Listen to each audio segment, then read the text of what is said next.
Ya, saudara, terima kasih Anda masih bersama kami di obrolan pagi. Seperti yang sudah kita informasikan tadi, kita akan berbicara seputar green building. Dan kali ini bersama dengan Bapak Daud Condro Raharjo ya, selaku representatif GBCI atau Konsel untuk masalah green building Indonesia. Dan untuk Anda yang suka dengan dunia rancang bangun atau arsitektur, tentunya nanti bahasan yang menarik akan kita bahas di kesempatan edisi obrolan pagi kali ini. Baik, kita sapa Bapak Daud, selamat pagi.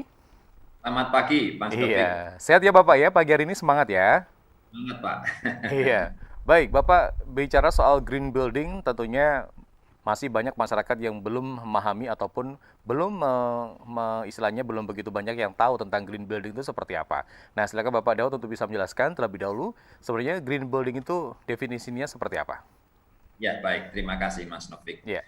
Baik, pemirsa. Jadi, GBCI atau Green Building Council Indonesia itu masuk ke Indonesia pada tahun 2009 Mm-mm. di bawah World Green Building Council di Toronto. Jadi, setiap negara hanya mempunyai satu, jadi namanya berbeda-beda kalau di Singapura gitu Green Mark, kalau di Mm-mm. Australia Green Star gitu ya. Di sini Green Ship gitu ya. Oke. Uh, di sini masuk ke Yogyakarta Iya. itu 2018 ya, saya dipercaya untuk represent untuk di daerah Jogja dan sekitarnya. Oke. Jadi Mm. Green Building ini sebenarnya adalah NGO non profit non government begitu. Nah, ini misinya ini adalah untuk market transform gitu ya, educate people dan industri, terus developing leadership di green movement-nya Mm-mm. gitu. Terus opening dialog kepada industri, building community, provide untuk para ahli gitu ya. Karena kalau pemirsa melihat sekarang climate change ini sudah menjadi sesuatu sebenarnya yang pasti, tapi nggak begitu dihandle begitu ya. Iya, iya. Nah, ini di green building ini ada 6 kategori yang merupakan pembantu climate change ya. Di sini ada energy conservation, bagaimana mengurangi energi Iya. energi kita ini kan berbasis di fuel foil gitu ya. Iya. Ini menurut penelitian itu 2030 ini akan habis gitu ya. Tapi di sini kan sudah bersiap-siap sebenarnya dengan renewable energy, jadi dari solar panel begitu ya, yang Mm-mm. sebenarnya kan itu juga free dan juga ada penghematan, nantinya juga akan membersihkan bumi kita dari karbon dioksida. Oke. Jadi ini lagi campaign untuk zero net energy. Bagaimana bumi kita ini supaya terbebas dari polusi yang sebenarnya nantinya untuk ke next generation ya, Oke. anak bahkan ke cucu nantinya kalau bumi kita penuh dengan bayangkan itu di Jakarta atau di New Delhi gitu ya, Iya. langitnya aja nggak kelihatan clear gitu ya. Iya. Nah itu.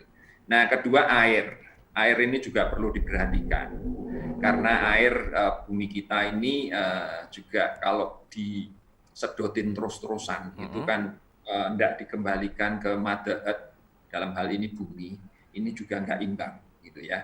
Ini nantinya kalau udah nggak imbang ini juga akan kesulitan sendiri dan akan berdampak kepada kita. Jadi ini nantinya akan diajarin bagaimana bisa menghemat, bisa Iya. recycle dan lain-lain. Di samping ada indoor health convert, karena sangat penting terutama di masa pandemi ini, COVID-19 ini, terutama hospital ya. Bagaimana supaya bakteri itu jangan muter terus di Iya. dalam, Iya. tapi diupayakan ada fresh air dan bahkan sekarang ada semacam filter, HEPA filter ataupun sesuatu yang bisa menghentikan virus-virus itu, Hmm. begitu ya.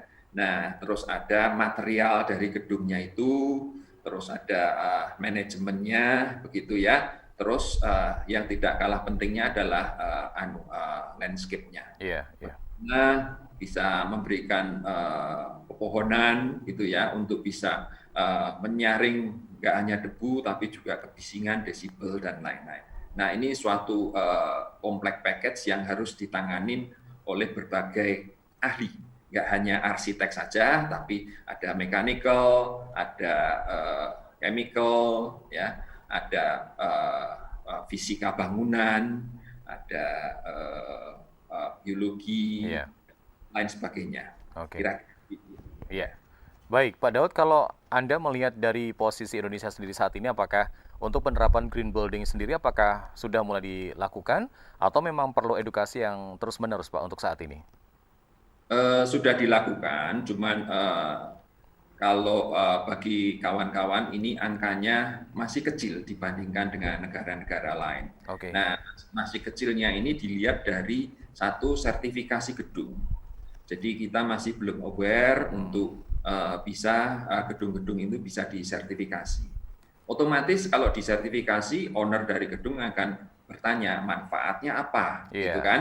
Nah, manfaatnya di sini sangat baik karena the bottom line kalau owner pasti akan tanyanya langsung apakah ini bisa menghemat dalam hal ini biaya. Iya. Nah, Iya. jawabannya adalah tentu saja kita menghitungnya nantinya dengan ROI, Return on Investment, atau istilah keren-kerennya itu payback. Payback periodnya berapa lama Iya. begitu. Iya. Namun ada juga sisi beneficiary-nya, kalau gedung-gedung itu diasuransikan, itu pasti preminya akan rendah nantinya. Nah, karena asuransi sudah mengerti bahwa ini akan sangat kecil sekali terjadi seperti konslet atau kebakaran atau bahkan mungkin run off water gitu ya. Jadi Iya. sekarang kan banyak banjir. Banjir itu sebenarnya kan banyak hal juga gitu ya. Mungkin dengan adanya biopori, dengan adanya rainwater harvesting itu bisa mengurangi lah. Jadi semuanya tiap rumah udah ada bak penampungan air hujan, di mana itu juga sebagai sumber air yang alternatif. Dan itu juga kan gratis dari Iya. Tuhan. Iya. Ya. Oke.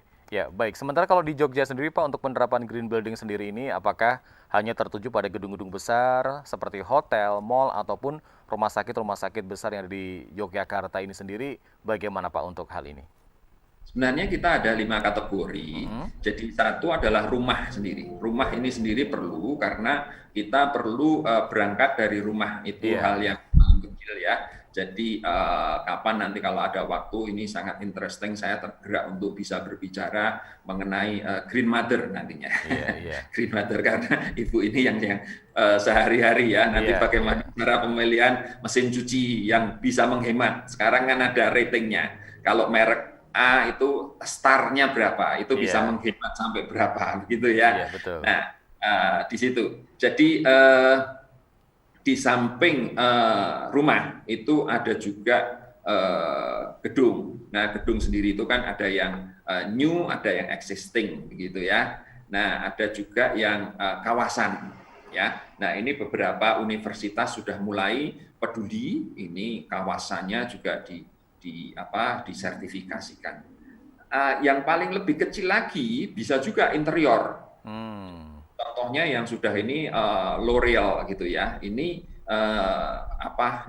disertifikasi, jadi nanti kalau dia punya store di mall-mall atau di mana, dia sudah punya prototipe, sudah punya standarnya, istilahnya template-nya. Nah, ini yang bisa membantu untuk mengurangi biaya. Iya. Iya. Nah, itu kira-kira. Oke. Ya. Kalau semuanya berasal dari rumah, tentunya kembali lagi ke memberikan edukasi kepada masyarakat ya Bapak ya, bagaimanakah menciptakan suasana rumah yang hemat energi, terus kemudian juga memperhatikan air yang cara penggunaannya seperti apa. Nah, untuk saat ini sendiri, kalau dilihat dari pandangan Bapak untuk rumah-rumah di kota Yogyakarta sendiri ini khususnya, yang sudah mulai berhimpitan atau berdekatan dengan hotel-hotel besar, gedung-gedung besar ini seperti apa Pak untuk penerapannya di green building ini sendiri? Ya, jadi untuk green building ini sendiri sebenarnya bukan mandatori memaksa untuk mensertifikasi. Iya. Namun kita biasanya suggest kepada government kita yang memberikan apa ya namanya, kita yang mempunyai rating-rating, terus kita berbagi. Nah, biasanya kalau sudah government memberikan peraturan seperti di Indonesia ini baru ada 3 zona ya. Jakarta sendiri ada Pergub, peraturan gubernur, di Bandung peraturan wali kota, Perwal, dan 2019 kemarin barusan di Semarang peraturan wali kota. Nah, ini sudah mandatori. Nah, itu pun mulai dari nantinya kita memberikan edukasi, tapi ya agak mepet ya, belum ini. Karena nantinya pada waktu pengajuan IMB itu sudah mulai harus memenuhi syarat. Kalau tidak memenuhi syarat, nah ini bisa ada revisi. Nah, ini memang kita lagi sounding, kita lagi bekerja sama dengan universitas, dengan berbagai industri dan khalayak umum untuk bisa mengedukasi.